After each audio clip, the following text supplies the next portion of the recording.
우리에게 오늘 허락하여 주신 말씀은 마태복음 21장 1절에서 11절까지 말씀입니다.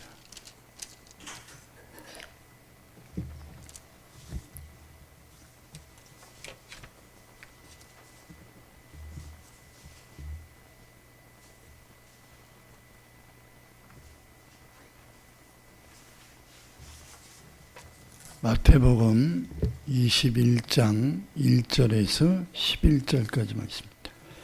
우리 함께 읽겠습니다. 그들이 예루살렘에 가까이 가서 감람산 벳바가에 이르렀을 때에 예수께서 두 제자를 보내시며 이르시되 너희는 맞은편 마을로 가라. 그리하면 곧 매인 나귀와 나귀 새끼가 함께 있는 것을 보리니 풀어 내게로 끌고 오라. 만일 누가 무슨 말을 하거든 주가 쓰시겠다 하라. 그리하면 즉시 보내리라 하시니 이는 선지자를 통하여 하신 말씀을 이루려 하심이라. 일러스되 시온 딸에게 이르기를 내 왕이 내게 임하나니 그는 겸손하여 나귀 곧 멍에 매는 짐승의 새끼를 탓도다 하라 하였느니라. 제자들이 가서 예수께서 명하신 대로 하여 나귀와 나귀 새끼를 끌고 와서 자기들의 겉옷을 그 위에 얹음에 예수께서 그 위에 타시니 무리의 대다수는 그들의 겉옷을 길에 펴고 다른 이들은 나뭇가지를 베어 길에 펴고 앞에서 가고 뒤에서 따르는 무리가 소리 높여 이르되 호산나 다윗의 자손이여 찬송하리로다. 주의 이름으로 오시는 이여 가장 높은 곳에서 호산나 하더라. 예수께서 예루살렘에 들어가시니 온 성이 소동하여 이르되 이는 누구냐 하거늘 무리가 이르되 갈릴리 나사렛에서 나온 선지자 예수라 하니라. 아멘. 사랑과 은혜와 풍성하신 아버지, 주님의 고난의 첫 여정인 종려주일 예배를 드립니다.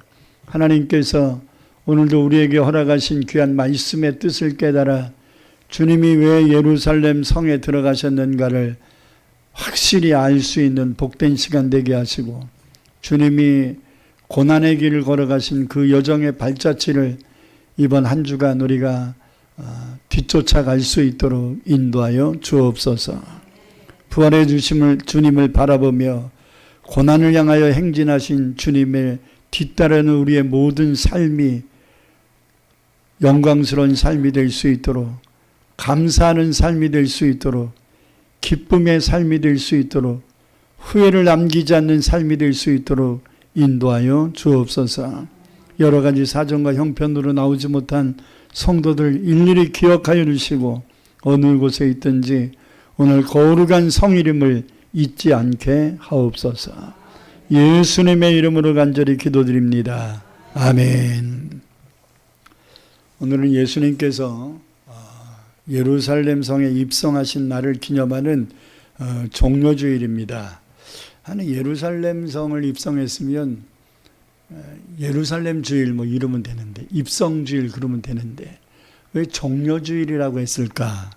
그것은 이제 예수님이 예루살렘에 입성하실 때에 예수님을 환영하는 군중들이 길가에 있는 종려나무에게서 가지를 꺾어다가 막 잎사귀를 흔들면서 주님을 환호했기 때문에 이것을 이제 종려주일이다 이렇게 붙인 것입니다. 종려나무는 오늘날로 얘기하면 이제 히브리어로 타마르라고 되어 있는데 이 나무는 우리나라의 그 식물원 같은 데 가면 대추 야자나무라고 되어 있습니다. 대추 야자나무. 잎사귀가 엄청 크죠. 이 대추 야자나무랑 거의 비슷하게 생긴 것이 이제 타마르라는 나무인데요. 이것을 이제 종려나무다 이렇게 표현합니다. 종려나무가 가지고 있는 그 나무의 꽃말이라 그래야 되나? 나무의 의미는 의인 또는 승리 또는 풍요 아름다움 이런 것들을 상징하는 나무라고 말합니다. 그래서 그런지 시편 92편 12절을 보면 의인은 종려나무같이 번성하며 레바논의 백향목같이 발육하리로다 이렇게 말씀하거든요. 여기서 이제 번성이라는 말이 히브리어로 파라흐로 되어 있는데 갑자기 싹이 팍 피는 이런 것을 환호할 때 쓰는 단어가 파라흐 이렇게 되어 있습니다. 한번 쫓아합시다. 파라흐. 이게 번성하다는 거예요. 요만큼 싹 같은 것이 나왔는데 하루 지나니까 그냥 잎사귀가 확 퍼치는 게 이게 대추 야자 나무에 그 잎사귀들이 피는 거거든요. 그러니까 이런 잎사귀들은 그냥 조금씩 이렇게 피잖아요. 근데 이 아열대 기후에서 자라는 이런 야자나무들은 그냥 하루 이틀이면 그냥 잎사귀가 다 핀 것 같아요. 그냥 확 펴버리거든요. 그래서 이제 이 종려나무 가지를 흔들었다는 것은 주님이 이제 예루살렘에 들어오시니 우리 인생 필 것이다. 이 세상이 변화될 것이다. 이 세상이 새롭게 될 것이다. 우리나라가 이제 로마의 억압에서 다시 이제 새 힘을 얻어 새로운 세상, 다윗의 세상이 일어날 것이다. 그래서 예수님을 종려나무 흔들면서 예수님을 환호하기를 호산나 다윗의 자손이여 이렇게 표현한 것입니다. 할렐루야. 아마 이 종려나무 가지가 이제 승리를 또 풍요로움 크게 번성하는 것을 상징하니까 예수님이 예루살렘 입성할 때 이 예루살렘에 모였던 이 사람들이 아마 유월절을 한 주 앞두고 있었기 때문에 미리 와서 유월절을 준비한 사람도 있었겠지만 유월절 절기가 8일이 되거든요. 이제 유월절이 있고 그 유월절을 축제하는 7일간의 무교절기가 있습니다. 그래서 유월절과 무교절은 붙어 있어요. 유월절은 한 날이고 그걸 축제하는 시간이 일주일이에요. 그래서 8일이 이제 무교절 절기다, 유월절 절기다 이렇게 이제 통합적으로 이야기하는데 그렇기 때문에 막 일주일 전부터 오는 사람들도 있어요. 왜냐하면 숙소 문제라든지 뭐 여러 가지들 때문에 좋은 자리를 좀 차지하려고 하는 이런 의지들을 가지고 가장 예루살렘 성전 근교에 있는 여관을 얻으려고 하는 마음. 우리나라도 뭐 어떤 축제 같은 게 있으면은 좀 좋은 자리 좀 얻으려고 하는 의지들이 있는 사람들이 열심히 특심한 사람들이 있죠. 이런 사람들이 또 있었겠지만 그래도 일주일이 남은 시간이었기 때문에 대다수가 예루살렘과 그 근교에 있었던 사람들이 모였을 것으로 보아지고 이들이 우선적으로 열심을 좀 낸 겁니다. 예수님께서 예루살렘에 공식적으로 입성을 하신다는 소문이 꼬리에 꼬리를 물고 막 사람들이 모여든 거예요. 예수님이 왕 되시는가 보다 뭐 이런 착각을 한 거죠. 이제 새로운 세상 열리는가 보다 이렇게 착각하는 거죠. 우리나라도 이제 대통령 선거를 2달도 안 남았는데 사람들은 굉장히 기대를 많이 할지도 모릅니다. 새로운 대통령이 뽑아지면 새 세상이 일어날 것. 근데 저는 뭐 60여 년밖에 안 살았지만 지난 시간들 보니까 대통령 바뀐다고 막 크게 바뀌는 건 별로 없더라고요. 그러니까 사람에게 너무 기대하지 말고 하나님이 그 사람을, 그 대통령을 써주시기를 기도하세요. 아멘. 하나님이 대통령을 쓰지 않으면 그 대통령은 도중 하차할 수도 있고 하나님이 그 대통령을 쓰지 않으시면 그 나라가 번영을 하는 게 아니라 더 어려움의 엉그렁텅이에 빠질 수도 있는 것이기 때문에 나라의 흥망성쇠를 주장하시는 분도 하나님이고 그리고 특히 그 나라를 이끌어가는 지도자를 세우시는 분도 하나님이기 때문에 우리는 끊임없이 앞으로 2달 동안 기도해야 될 줄 믿습니다. 그러나 예루살렘 사람들처럼 착각에 빠져 기도하지 않기를 바랍니다. 너무 사람과 인간만을 생각하는 이러한 수준에 머물러서는 안 됩니다. 좀 더 멀리 보고, 좀 더 크게 보고, 좀 더 깊이 보고, 좀 더 영안으로 볼 수 있는 저 여러분이 될 수 있기를 축복합니다. 다시 본문으로 들어와서 오늘 본 말씀에서는요, 예수님께서 왜 예루살렘에 들어가셨는가에 대한 3가지의 설명을 하고 있는데, 이스라엘 예루살렘에 환호하는 사람들의 이 생각과는 좀 달랐던 것입니다. 예수님이 왜 예루살렘에 입성을 하셨는가? 그 첫 번째 이유는 예수님이 구약 성경이 예언한 메시아임을 입증시키기 위하여 의도적으로 예루살렘을 공개적인 입성을 하신 겁니다.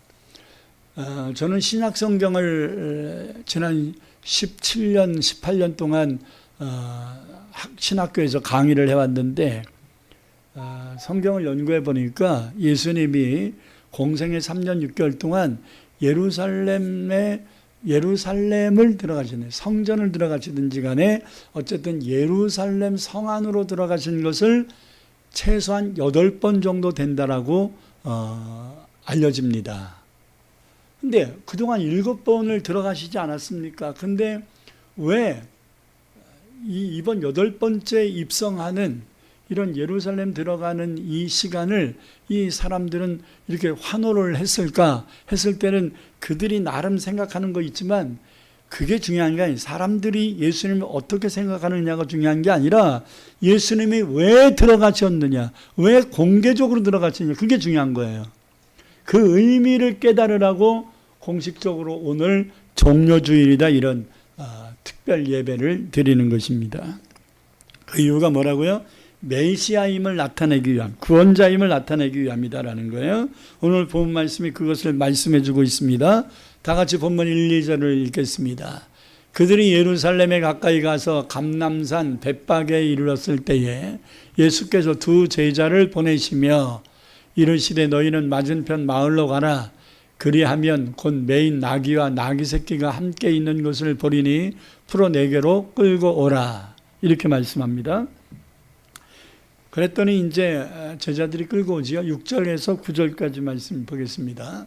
제자들이 가서 예수께서 명하신 대로 하여 나귀와 나귀 새끼를 끌고 와서 자기들의 겉옷을 그 위에 얹음에 예수께서 그 위에 타시니 무리의 대다수는 그들의 겉옷을 길에 펴고 다른 이들은 나무가지를 베어 길에 펴고 앞에서 가고 뒤에서 따르는 무리가 소리 높여 이르되 호산나 다윗의 자손이여 찬송하리로다. 주의 이름으로 오시는 이여 가장 높은 곳에서 호산나 하더라. 여러분들은 예수님이 예루살렘에 입성하시는 이 모습을 객관적으로 생각해 봤을 때 멋있었을 것 같습니까? 좀 웃기고 초라했을 것 같습니까? 그죠? 전쟁에 승리한 장군들이 입성할 때는 빨간 주단을 깔잖아요. 그리고 개선문이라는 거를 임시적으로 만들거든요. 그리고 양옆에서 막 군인들이 빵빠레를 나팔을 불어주거든요. 그리고 보통 꽃 같은 거를 들고 막 환호를 합니다. 뭐 영화에서 봤는지는 모르겠지만 가장 쉽게 느낄 수 있는 게 뭐냐면 이 북한의 그 김일성 광장에 뭐를 할 때 막 김정은이나 김정일이가 막 이렇게 지나가면 막 그냥 막 감격의 눈물을 흘려가면서 막 이러는 거 있죠. 그런 식의 환호예요. 왜? 이제 우리 살았다 이거예요. 예수님이 예루살렘 들어가시니까 야 이제 우리 이제 살았다. 이제 로마의 억압에서 벗어날 거다. 막 그래가지고 이들이 막 그냥 눈물을 흘릴 정도로 감격을 하면서 막 종려나무 가지를 흔들고 호산나 막 부르고 자기 겉옷을 벗어가지고 막 깔고. 근데 여러분 빨간 주단이 깔려야지 서민들이 입는 옷들 그냥 막 주섬주섬 가면 이게 거지 왕행차잖아 이거는. 그잖아요. 그리고 옆에서 막 군인들이 정렬을 딱 해가지고 빵빠레를 딱 울려줘야 멋있지. 백성들이 막 그냥 우죽순 나무가지나 흔들고 이게 언뜻 보면 이제 멋있어 보일 거라고 생각하지만 실제적으로는 굉장히 우스꽝스러운 모습일 수도 있습니다. 왜 그러냐면 마가복음 11장 2절을 보면 예수님이 나귀를 탄 게 아니라 나귀 새끼를 타셨거든요. 오늘 본문에서는 벳바게로 보내면서 나귀와 나귀 새끼가 매여 있는 것을 보리니 나귀와 나귀 새끼를 데려오라 이렇게 제자들 2명을 보내가지고 가져왔잖아요. 데리고 왔잖아요. 근데 뭘 타셨는지를 제대로 말씀 안 하는데 마가복음에는 예수님이 나귀를 탄 게 아니라 나귀 새끼를 타셨다고 말씀하거든요. 자, 마가복음 11장 2절을 보겠습니다. 이르시되 너희는 맞은편 마을로 가라. 그리로 들어가면 곧 아직 아무도 타보지 않은 나귀 새끼가 매여 있는 것을 보리니 풀어 끌고 오라. 3절 만일 누가 너희에게 왜 이렇게 하느냐 묻거든 주가 쓰시겠다 하라. 그리하면 즉시 이리로 보내리라 하리니. 자, 마태복음 나귀와 나귀 새끼를 끌고 오라고 하셨는데 왜 마가복음에는 나귀 새끼를 끌고 오라 그랬을까요? 예수님이 필요한 거는 나귀가 아니라 나귀 새끼였습니다. 근데 왜 나귀도 데리고 왔을까요? 여러분 나귀 안 키워봤죠? 나귀 새끼 말 안 듣습니다. 그래서 엄마를 데리고 온 것 같아. 그러니까 나귀를 타기 위해서 데려온 게 아니라 나귀 새끼를 데리고 오기 위해서 나귀 새끼 어미까지 데리고 온 거예요. 참 이런 거 보면요. 성경이 그냥 넘어가지 않고 주님이 나귀 새끼의 심리까지도 이 동물의 심리까지도 헤아리시는 모습들을 우리는 볼 수 있는 겁니다. 할렐루야. 제가 지난번에도 얘기했잖아요. 다니엘이 사자굴 속에 들어갈 때 천사들이 주둥아리 묶었다고. 그러니까 짐승들은 입에 힘이 있기 때문에 입을 묶어버리면 아무 힘을 못 쓰거든요. 그러니까 성경이 그냥 전능하신 하나님이니까 뭐든지 하신다 이렇게만 생각하지 않고 하나님이 하시는 그 하나하나가 다 하나님이 창조한 세계잖아요. 그러니까 하나님이 자연의 법칙이라든지 동물의 속성이라든지 이런 모든 것들을 다 익히 아시잖아요. 아멘. 그러니까 태양이 빛을 잃었다 했을 때 그냥 뜬금없이 빛을 잃는 게 아니라 하나님이 자연의 법칙 중에 태양이 빛을 잃어버리는 시간이 있잖아요. 일식이라든지, 그죠? 달이 잃어버리는 시간이 있잖아요. 월삭이라든지 또는 월식이라든지 이럴 때 그 빛을 잃어버리지 않습니까? 그러나 그 빛 본체가 잃어버려지는 게 아니잖아요. 가려지는 거지. 아멘. 그러니까 하나님이 기적을 행하실 때 그냥 맹목적으로 행하지 않으실 것입니다. 당신이 창조한 창조의 법칙을 특별한 경우가 아니고는 변경시키지 않으실 겁니다. 병을 고치실 때도 여러분들은 인식하지 못할지 몰라도 하나님이 인간 인체에 엔돌핀보다도 몇천 배 더 강화되어 있는 다이나믹핀 같은 이런 아주 그 항체들을 만들어 놓으셨거든요. 그러나 이런 항체가 어느 때 활성화되냐면 진짜 무한 기쁨을 얻었을 때, 무한한 평안함을 얻었을 때, 우리 식으로 얘기하면 성령이 충만할 때, 할렐루야. 병원에서 못 고치면 괜히 없는 돈 융자 빼가지고서 의사한테 사정하지 말고 하나님께 감사하면서, 죽으면 천국 가잖아. 죽으면 천국 가잖아. 꼭 죽는 얘기하면 아멘을 안 한다니까요. 죽으면 천국 가니까 마음 비우고 의사가 한계가 왔다는데 뭐 그렇게 사정을 합니까? 힘들게. 그러지 말고 의사가 한계가 왔다 그러면 빨리 마음 정리하고 괜히 미국에서 좋은 약이 오지 않을까 막 이런 미련 갖지 말고 그럴 수도 있고 저럴 수도 있으니까 마음 빨리 비우고 하나님께 남은 생명을 맡기면서 하나님 앞에 지금까지 지내온 거 주의 크신 은혜라 하면서 막 하나님께 감사하고 하나님이 부르시면 나 하나님이 예비한 천국 갈 수 있으니 감사합니다.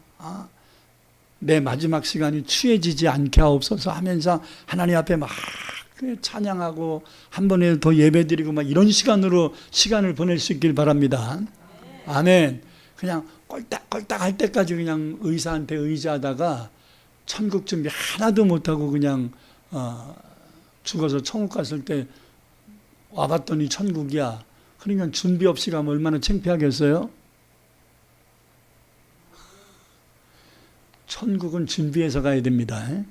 아멘. 어떨 거래 천국 가지 마세요. 아멘. 자, 어쨌든지 간에 하나님이 행하시는 이 모든 일들은 다 하나님이 만드신 이런 그 창조의 법칙하에 대부분이 이루어지는 것입니다. 할렐루야. 또 홍해가 갈라지는 것도 하나님이 기적적으로 행하셨지만 그거 놀라지 말라고 또 평상시에 조수 간만의 차에 의해서 밀물 썰물에 의해서 바닷물이 차있던 그 곳들이 또 밀물이 썰물인가요? 썰물이 빠져나가면 육지가 돋는 것들이 있잖아요. 그죠? 이런 것을 통해서 이미 우리로 하여금 이런 것을 임상시켜 놓으셨던 겁니다. 그러므로 자연의 법칙에 의해서도 하나님이 이러한 신기한 일들을 펼치시는데 하나님이 의도하시면 뭐를 못하겠느냐 이 말이에요. 아멘. 이런 자연의 법칙 자체 속에서 하나님이 모든 것을 다 보게 하셨는데 하나님이 마음먹으시면 뭘 못하시겠냐 이 말이에요. 기적은 우리 수준으로 생각하니까 어려운 거지 천지를 창조하신 하나님의 수준으로 생각하면 어려울 게 있다 없다? 없지요. 아멘.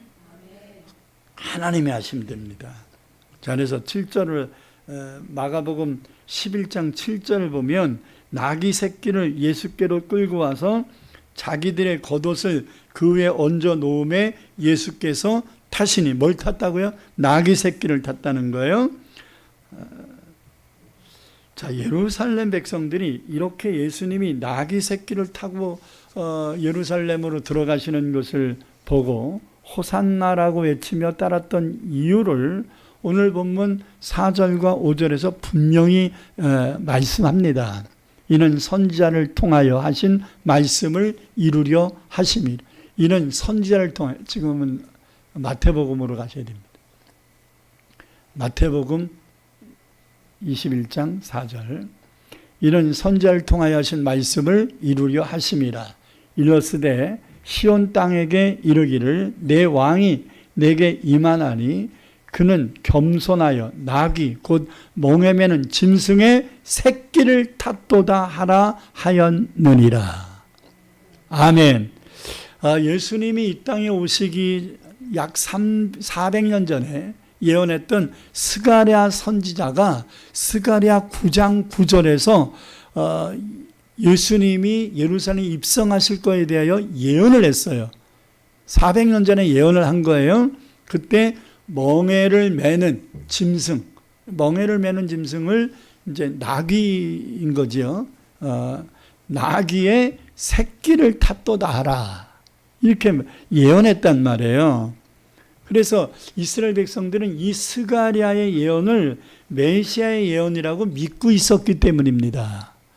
그래서 나귀 새끼를 타는 것이 굉장히 모양이 안 좋았을 것인데 이게 예루살렘 사람들 입장에서는 메시아네 라는 신호를 얻은 거예요. 깨달음을 얻은 거예요. 아멘. 스가랴 선지자가 나귀 새끼를 타고 예루살렘 성을 들어갈 것이라고 하셨는데 예수님이 그러선 확실하구나. 그래서 이들은 환호를 한 겁니다. 여러분, 성경에서 메시아임을 가리키는 핵심적인 예언들이 몇 가지가 있는데 그 중에 하나가 이사야 선지자가 이사야서 7장 14절에서 말한 동정녀 탄생입니다. 처녀가 아들을 낳을 거다. 처녀가 자식을 어떻게 낳습니까? 그러니까 표적이에요. 그죠? 남들이 다 하는 거를 가지고 하면 무슨 표적이겠어요? 그러니까 하나님이 하신 일이라 이 말이에요. 자, 두 번째는 미가 선지자가 미가서 5장 2절에서 예언한 건데 베들레헴 탄생이에요.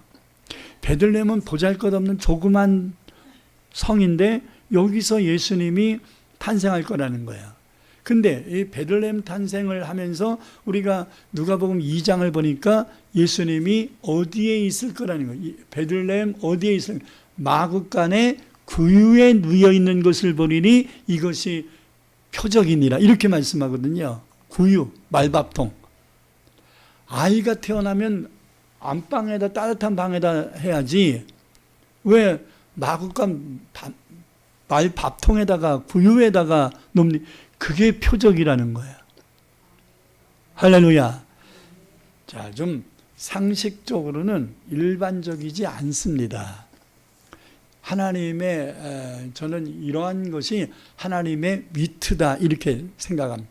모든 것을 능히 하실 수 있는 하나님이 때로는 동정녀 탄생이라는 아주 빅 이벤트를 하기도 하시지만 때로는 구유에 놓인 아이를 표적이라고 말하는 말도 안 되는 것을 표적으로 삼기도 하시거든요. 누구 마음이에요? 하나님 마음이지. 그죠? 어떤 방법으로 할 것인가는 하나님 마음이죠. 근데 하나님이 목적한 것은 뭐냐면 뭔가 좀 남다른 방법인 거예요. 일반적이지 않는 남다른 방법으로 하심으로 말미암아 이게 좀 독특하잖아요. 튀잖아요. 그래서 메시아구나라는 것을 확신할 수 있는 하나님의 방법, 이걸 쓰신 것이지요. 그 중에 하나가 오늘 본문에 나오는 스가랴 선지자가 예언한 멍에를 매는 짐승의 나귀의 새끼를 타리라 라고 예언한 것. 아니 최소한 타려면 나귀를 타야지 나귀 새끼를 타는 건 이상하잖아요. 그러니까 표적이라니까요. 아멘. 말을 타리라 그러면은 뭐 말 타고 예루살렘 들어가는 사람이 한두 명이야. 근데 여태까지 나귀 새끼를 타고 들어가는 것은 예수님밖에 없잖아. 그러니까 표적이야. 너무 어렵게 꼬아서 생각하지 말고 그냥 성경으로만 이해하세요. 하나님이 왜 그러셨을까? 좀 이해하기 쉬웠겠구나. 이렇게 생각하면 돼요. 남들이 안 하는 방법을 쓰신 거니까. 근데 더 웃기는 게 있잖아요. 나귀는 새끼 옆에서 걸어가고 새끼는 성인이신 예수님을 태우고 가고 이게 좀 말이 안 되잖아. 굉장히 우스꽝스럽다고 생각하지 않습니까? 나는 이 나귀의 엄마가 자기가 예수님을 태울 줄 알았는데 자기 새끼에게 타시는 것을 보고 나귀가 말을 안 했을 뿐이지 나귀가 말을 할 줄 알았으면 주님 차라리 저를 타세요. 차라리 우리 어린 새끼를 왜 타십니까? 차라리 저를 타세요. 이렇게 말했을 수도 있겠지요. 근데 예수님이 나귀랑 굳이 대화를 하셨다면 아니다. 내가 너를 탈 수도 있는데 네 새끼를 타는 이유는 스가랴서 9장 9절에 예언한 것을 이루기 위함이라 이렇게 말씀하셨을 거란 말이에요. 할렐루야. 그래서 백성들이 스가랴 9장 9절의 예언을 다 상기한 거야. 소안에다가 깨달은 거야. 아멘. 그래서 군중들은 이 모습을 보면서 메시아다. 스가랴 선지자가 예언한 그 메시아의 모습이다. 이러면서 호산나 외치고 다윗의 자손이여 하면서 환호했던 것입니다. 그러나 예루살렘의 기득권층들은 예수님을 메시아로 인정하지 않습니다. 그래서 예수님이 예루살렘 성을 입성하는 것에 대하여 비하 발언을 합니다. 자, 10절 11절 보겠습니다. 예수께서 예루살렘에 들어가시니 온 성이 소동하여 이르되 이는 누구냐 하거늘 무리가 이르되 갈릴리 나사렛에서 나온 선지자 예수라 하니라. 자, 제가 얼마 전에도 한번 말씀드렸죠. 나사렛 예수는 비하 발언이다. 다윗의 자손 예수가 메시아를 의미하는 단어다. 아멘. 그렇기 때문에 예수님이 메시아로 인정하는 사람들은 나사렛 예수라는 표현 안 하잖아요. 다윗의 자손 예수라고 표현하잖아요. 근데 예수님을 메시아로 인정 안 하는 이 사람들은 나사렛 예수라는 표현을 하잖아요. 여기에 좀 차이가 나는 거예요. 나사렛 예수라는 호칭은 메시아를 의미하는 단어가 아닙니다. 나사렛은 예수님이 태어난 곳도 아니고요. 예수님이 사생활을 약 30년 안 되는 한 27년 정도를 생활하셨던 이런 제2의 고향과 같은 곳이라 볼 수 있는데 이 나사렛은 예수님이 태어난 곳은 베들레헴이잖아요. 나사렛은 누구의 고향이? 요셉과 마리아의 고향입니다. 이들이 여기서 살았던 것입니다. 근데 이들은 약간 빈민층이에요. 낙후된 지역이었고 유명한 사람이 하나도 나오지 않은 동네였습니다. 한마디로 오늘날 낙후된 지역을 상징하는 달동네라고 말할 수 있습니다. 그래서 나다나엘은 요한복음 1장 46절에서 이렇게 말합니다. 아직 제자들이 예수님에 대하여 메시아라는 것을 잘 인식하지 못했을 때 나사렛 예수다 이렇게 소개를 하거든요. 그럴 때 나다나엘이 빌립의 얘기를 듣고 야 나사렛에서 무슨 선한 것이 날 수 있니? 이렇게 말했단 말이에요. 그러니까 그 당시에 빌립은 가버나움에 살고 있는 사람인데 그 주변에 살고 있는 동네들조차도 나사렛이라는 동네는 별로 인정을 받지 못한 동네다. 이렇게 볼 수 있는 것이죠. 그리고 이름이 있는 어떤 훌륭한 사람들이 탄생한 적도 없는 그런 곳이란 말이에요. 그러나 예수님은 나귀 새끼를 타고 예루살렘 성을 입성하심으로 말미암아 스가랴가 예언한 그 메시아임을 입증을 하시고 저들이 나사렛 예수라고 비하 발언을 하고 메시아라고 생각하지 않고 그냥 일반 선지자일 거야 라고 추정하는 정도의 말을 하고 있지만 예수님은 의도적으로 나귀 새끼를 타신 거예요.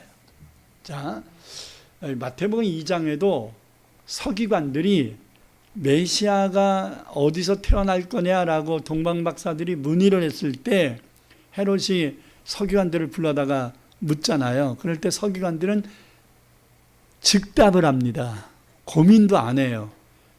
미가서 5장 2절에 보면 베들레헴이라고 하였나이다. 동방박사들을 베들레헴으로 보내셔서 이렇게 얘기하잖아요. 근데 이들이 가요 안 가요? 안 가요. 이론으로만 갖고 있는 거예요. 이론으로만. 자, 지금 예수님을 메시아로 인정 안 하는 사람들이 나귀 새끼를 타고서 들어갈 때 좀 뭐야? 스가랴가 예언한 걸 이들이 알아요 몰라요? 알지요. 아는데 안 믿는 거예요.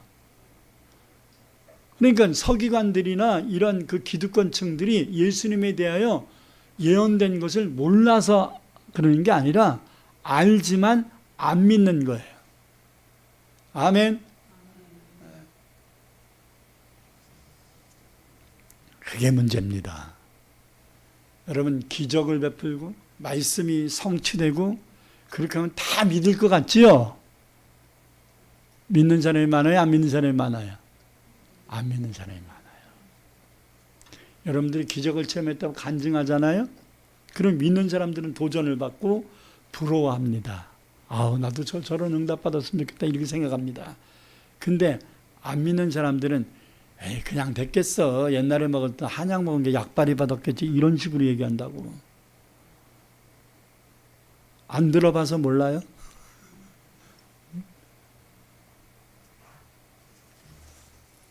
좋은 배우자 만나서 결혼했다 그러면 그 사람을 사랑하는 사람은 잘 됐네 이렇게 얘기하지만 그 사람을 시기하는 사람은 다 집신도 짝이 있겠지 뭐 이런 식으로 투정한다고.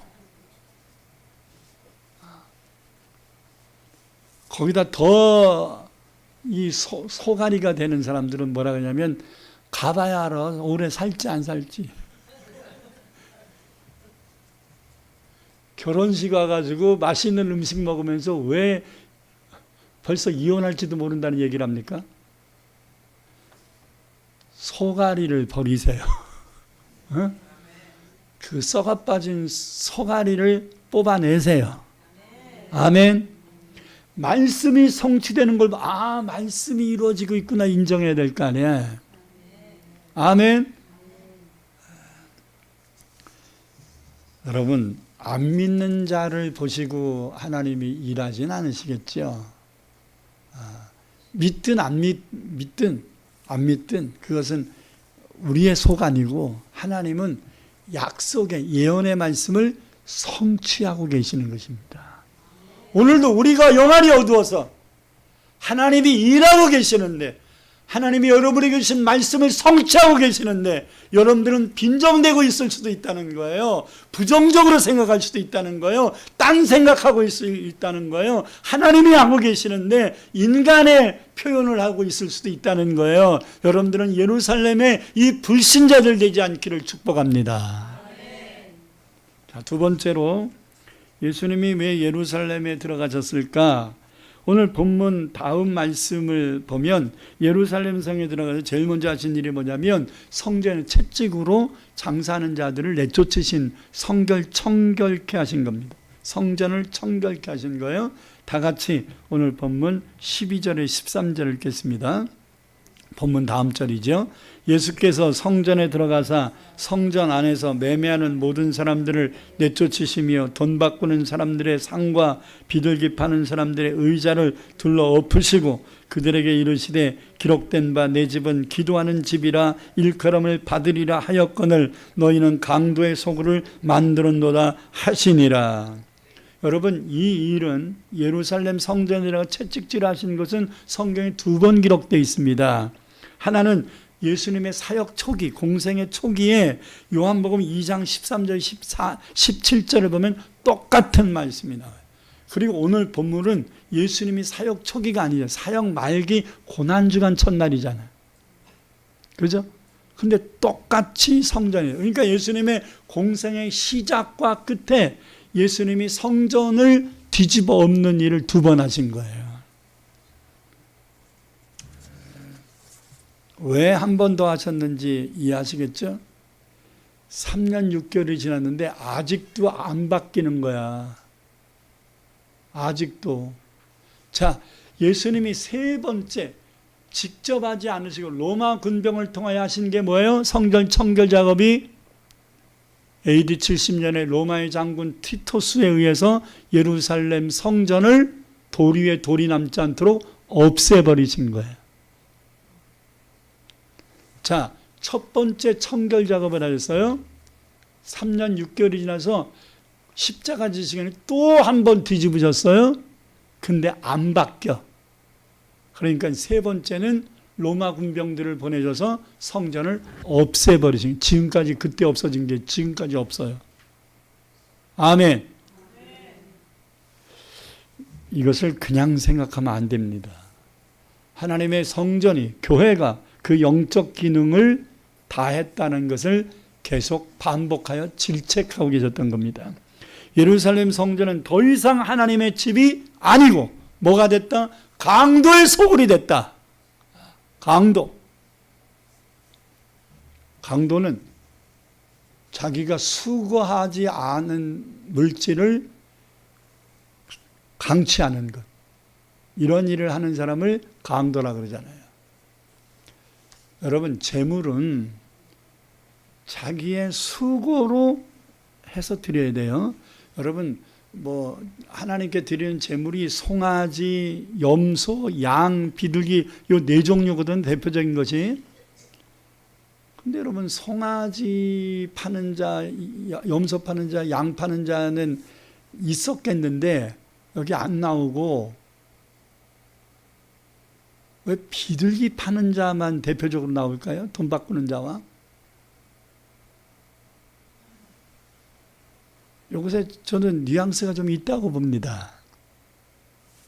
자, 하나님의 성전에 들어갈 때 성전세를 내는 것과 그리고 성전 보수를 위해서 미리 걷는 거지요. 이게 이제 성전세예요. 들어갈 때 성전 입구에 성전세를 내야 돼요. 헌금으로 내야 돼요. 그리고 두 번째는 하나님 앞에 감사의 예물을 드릴 때 이제 동물로, 짐승으로 할 수도 있지만 물질로 할 수도 있잖아요. 돈으로 할 수도 있잖아요.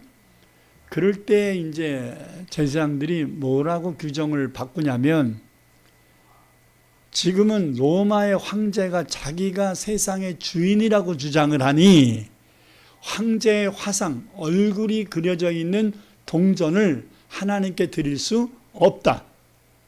자기가 하나님이라고 하는 자에게 어떻게 자의 얼굴이 들어있는 것을 어떻게 헌금할 수 있느냐 해서 성전에서 드려지는 예물에 대한 것, 성전세와 헌금이죠. 예물에 대한 것을 물질로 하기를 원한다면, 돈으로 하기를 원한다면 성전 그림이 있는 동전으로 토큰을 바꿔서 드려라, 이렇게 명한 거예요. 근데 이것에 대해서 누가 이 바꿔주는 일을 할 거냐,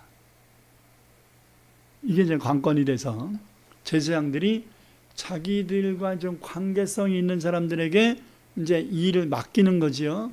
그런데 컨디션이 들어가는 거야.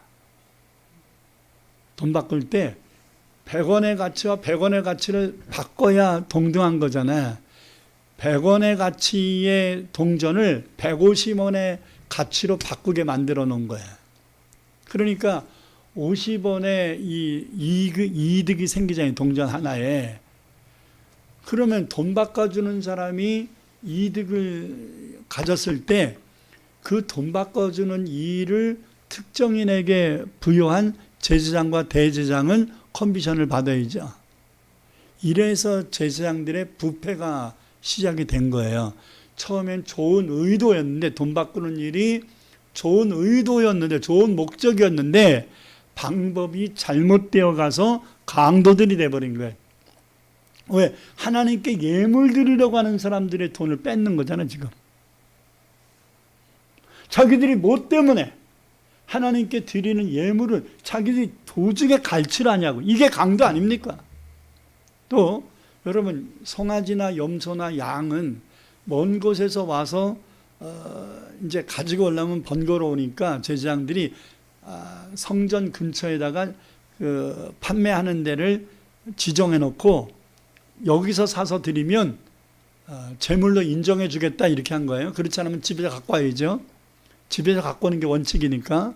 근데 제사장들이 융통성 발휘를 해서, 야, 집에서 어떻게 송아지를 갖고 오냐, 그 돈 가지고 와서 여기서 송아지를 사서 드려라, 양을 사서 드려라, 염소를 사서 드려라. 근데요, 비둘기는 아니에요. 비둘기는 팔면 안 됩니다. 왜? 비둘기는 극빈층들이 하나님께 예물을 드리고 싶을 때 돈도 없고 양도 없고 염소도 없는 이 극빈층들이 하나님께 드리려고 할 때, 속죄하려고 할 때 길가에 있는 집비둘기를 잡아다가 드리라는 거거든요. 산에 있는 산비둘기를 잡아다가 드리라는 거거든요. 그러니까 너희들 돈이 없으니 흔히 있는 비둘기를 잡아다가 하나님께 너희 정성을 드리면 송아지나 양이나 염소를 드리는 것처럼 내가 너희 예물을 받겠다는 의도잖아요. 비둘기를 예물을 드릴 때는 누가 드려야 돼요? 돈 있는 사람이 아니라 돈이 없는 극빈층이 드리는 거야. 근데 비둘기를 왜 팔아? 비둘기를 돈 주고 산다는 건 극빈층이야, 아니야?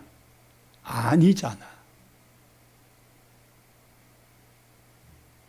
그러니까 송아지나 염소나 양을 성전 근처에 와서 사서 드리는 거는 하나님이 어느 정도 이해해 줄 수는 있겠는데, 그게 옳다는 것보다도 그걸 이해해 줄 수는 있겠는데 어떻게 비둘기까지 돈 주고 사서 드리려고 하냐 이거죠. 비둘기를 예물로 드리라고 할 때는 돈 없는 자들을 배려하기 위하여 하나님이 하신 말씀인데, 비둘기 잡는 거 힘들다고 돈으로 비둘기를 사서 드려라? 안 된다는 거죠. 이거는 아주 없는 자들 갈취하는 떼강도들이나 하는 짓들이다 이 말이에요. 아멘. 여러분, 보이스피싱은요 진짜 나쁜 짓입니다.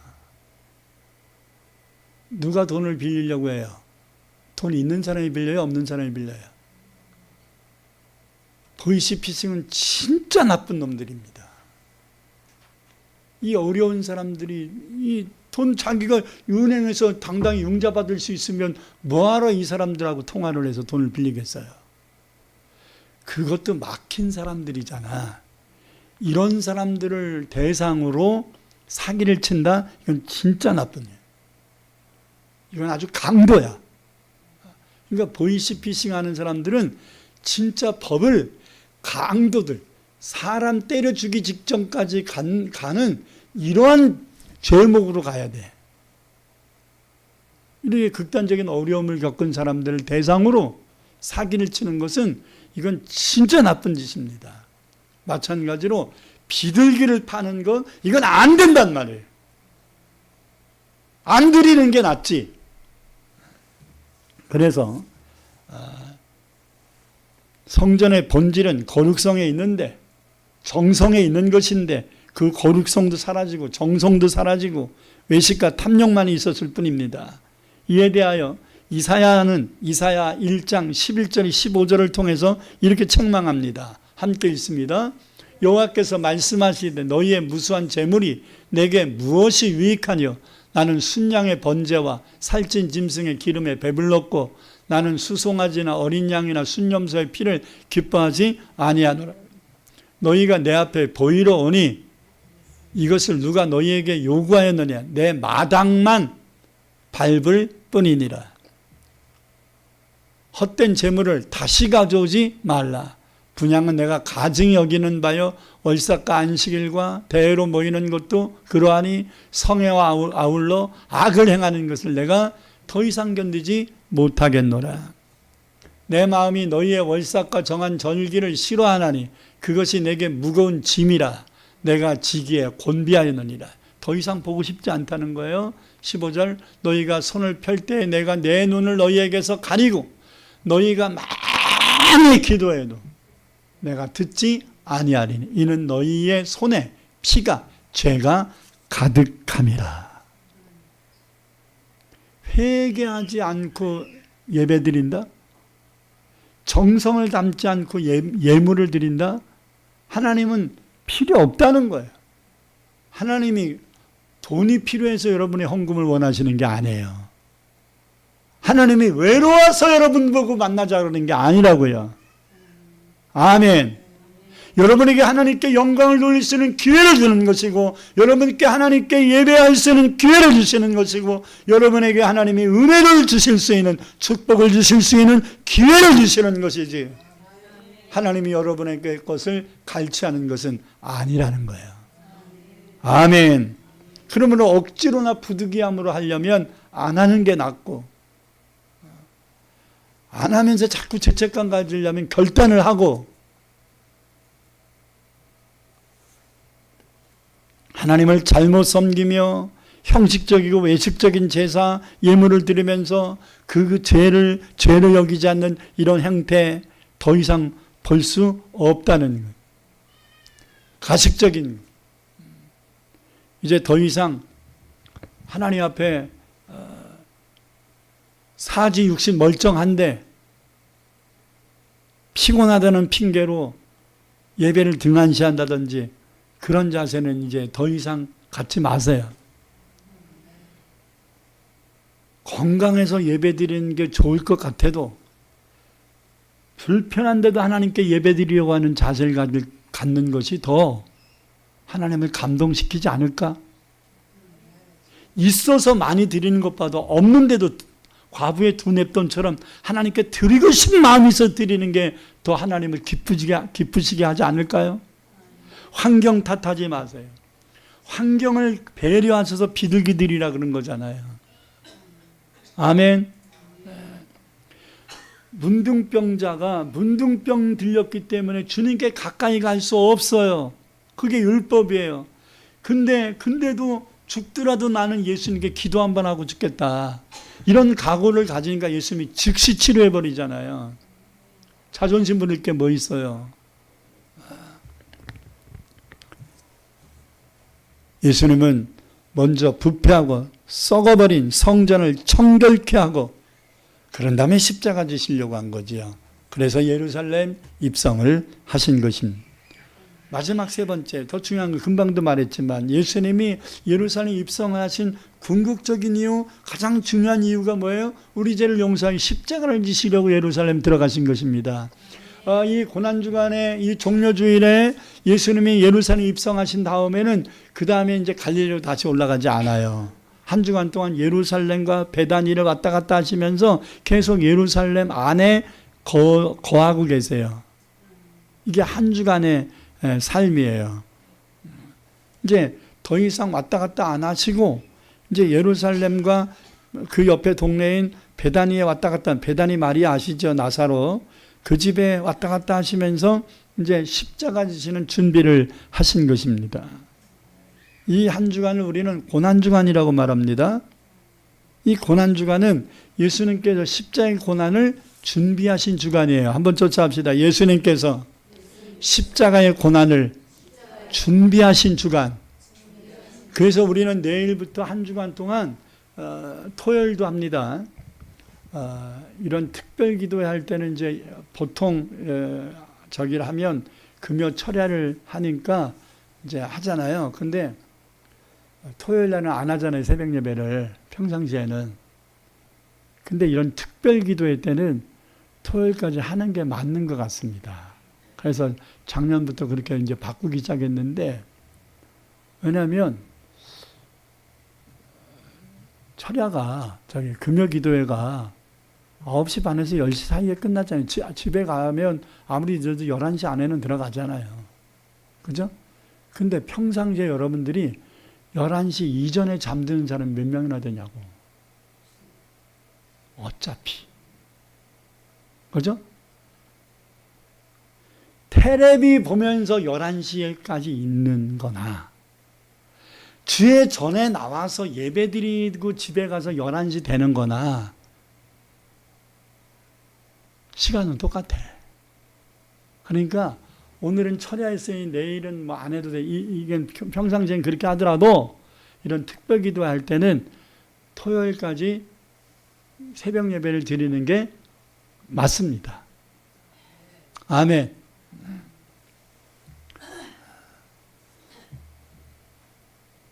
제가 제일 편한 시간이 토요일 새벽입니다.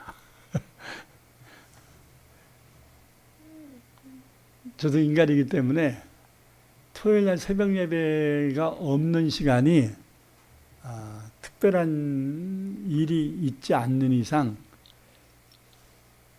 좀 아침에 오전까지 푹 잘 수 있는 유일한 시간이에요. 대부분 평일날에는 새벽 예배 드리고 뭐 강의가 있든지 뭐 예배가 있든지 뭐가 있으면 거의 못 쉬거든요. 그러니까 새벽에 일어나가지고 하루 종일 쉬면 오후가 되면 아주 운전하는 게 보통 힘든 게 아니에요. 근데 토요일 날은 강의가 있든 뭐가 있든 새벽 예배 없이 푹 자니까 되게 육신은 편합니다. 그러나 이번 주는 고난주간이잖아. 고난주간은 육신의 편리를 추구하는 시간이다? 아니다.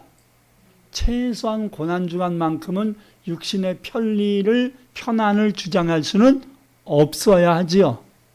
그게 주님의 고난을 맞이하는, 기념하는 우리의 기본적 예의 아니겠습니까? 그러므로 특별한 일이 없는 이상 이번 한 주간은 특별 새벽 기도에 동참하실 수 있기를 바랍니다. 자, 예수님은 마태복음 20장 17절 19절을 통해서 이미 예수님께서 제자들에게 예루살렘에 올라가는 이유를 미리 말씀하셨거든요. 이건 뭐 4번 이상 얘기하셨던 겁니다. 한번 읽겠습니다. 예수께서 예루살렘으로 올라가려 하실 때에 12 제자를 따로 데리시고 길에서 이르시되 보라 우리가 예루살렘으로 올라가노니 인자가 대제사장들과 서기관들에게 넘겨짐에 그들이 죽이기로 결의하고 이방인들에게 넘겨주어 그를 조롱하며 채찍질하며 십자가에 못 박게 할 것이나 제3일에 살아나리라. 얼마나 자세하게 얘기하셨습니까? 이러한 예언은 마태복음에만 해도 4번이 나오고요. 마태복음 16장 21절부터가 제일 먼저 말씀하신 거거든요. 이 예언은 이미 BC 600년 전에 이사야 선지자가 예수님의 십자가의 고난을 왜 당해야 되는가에 대한 이유를 자세히 600년 전에 예언해 놨습니다. 이사야서 53장 5절에 6절 읽겠습니다. 그가 찔림은 우리의 허물 때문이요 그가 상함은 우리의 죄악 때문이라. 그가 징계를 받음으로 우리는 평안을 누리고 그가 채찍에 맞음으로 우리는 나음을 받았도다. 우리는 다 양 같아서 그릇 행하여 각기 제 길로 갔거늘 여호와께서는 우리 모두의 죄악을 그에게 담당시키셨도다. 예수님께서 우리를 위해 십자가를 지신 이것이 복음의 본질입니다. 우리는 이것을 믿어야 됩니다. 이것을 믿어야 구원받습니다. 이것을 믿어야 천국 갈 수 있습니다. 이것을 믿어야 진짜 믿음이 있는 겁니다. 다른 것은 의심할 수 있어도 천국 가는데 지장 없지만 하나님이 내 번 고쳐줄 거냐 안 고쳐줄 거냐 이거 의심할 수도 있잖아요. 근데 병 고침에 대하여 의심했다고 지옥 가지는 않습니다. 근데 예수님이 나를 위해 나의 죄를 사하기 위해 십자가를 지신 것을 의심하면 지옥 갑니다. 아멘. 내게 당면한 이 문제 하나님이 해결해 줄 거냐 안 해줄 거냐에 대한 확신이 없어서 의심하고 걱정하고 근심한다고 해서 지옥 가지는 않습니다. 그러나 예수님이 나를 위해 십자가를 지신 것을 의심하면 천국 못 갑니다. 단연코 못 갑니다. 그러므로 예수님이 예루살렘에 가셔서 십자가를 지신 이 일만큼은 우리는 반드시 믿어야 됩니다. 사도 베드로는 이 십자가의 은혜에 대하여 그것을 믿을 수 있다는 그 은혜에 대하여 이렇게 말하고 있거든요. 마지막으로 베드로전서 1장 8절에 12절을 읽고 마치겠습니다. 예수를 너희가 보지 못하였으나 사랑하는도다. 이제도 보지 못하나 믿고 말할 수 없는 영광스러운 즐거움으로 기뻐하니 믿음의 결국 곧 영혼의 구원을 받음이라. 아멘. 이거 우리 두고 얘기하시는 말씀이죠. 뭘 봤어요? 못 봤어요? 못 봤잖아요. 예수님이 내가 너를 위하여 십자가 지겠다고 하신 말씀 들었어요? 못 들었어요? 우리가 직접 못 들었잖아요. 그런데도 말씀만 듣고 믿었다는 거예요. 이게 은혜 아닙니까? 근데 이 구원의 은혜에 대해서 자 계속 읽겠습니다. 이 구원에 대하여는 너희에게 임할 은혜를 예언한 선지자들도 연구했다. 그리고 부지런히 살폈다. 그리고 자기 속에 계신 그리스도의 영 성령이 그 받으실 고난과 후에 받으실 영광을 미리 증언하게 하였다. 누구를 또는 어떤 때를 지시하였는지를 깊이 생각했다. 상고했다. 이 섬긴 바가 그러나 예언한 자들을 위한 것이 아니고 우리를 위하여 그들은 400년 전, 600년 전, 1000년 전에 예언을 한 거다. 아멘. 대단하지 않습니까? 우리는 예언한 분들이 대단하다고 생각하는데 그들이 예언한 이유가 우리를 위하여 예언해 놨다는 거예요. 할렐루야. 그게 더 대단한 거지.